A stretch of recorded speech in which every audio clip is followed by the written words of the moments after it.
Welcome to the Salmon Runs YouTube. Enjoy the video. In this video, I will explain how to turn on your Hyundai Tucson with a key. First, ensure you have your key fob readily available. Most modern Tucson models use a key fob for remote unlocking. Simply press the unlock button once to open the driver's door or twice to unlock all doors. If your key fob battery is low, or if you prefer, you can use the physical key blade to manually unlock the driver's door. Once inside your Tucson, make sure you are comfortably seated and the door is closed. Now, direct your attention to the steering column, where you will find the ignition cylinder. This is where your key goes. Gently but firmly insert the key all the way into the ignition slot until it clicks into place. Do not force it if it doesn't go in smoothly.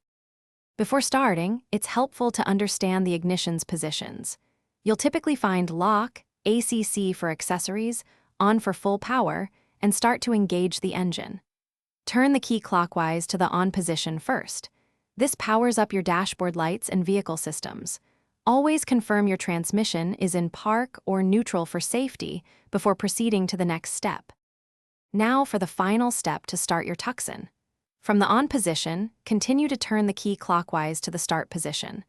Hold it there for just a moment, usually 1 or 2 seconds, until you hear the engine fully ignite. As soon as the engine starts, release the key. It will automatically spring back to the on position, keeping your vehicle running smoothly. You are now ready to drive. Thanks for watching. Consider subscribing if we helped you.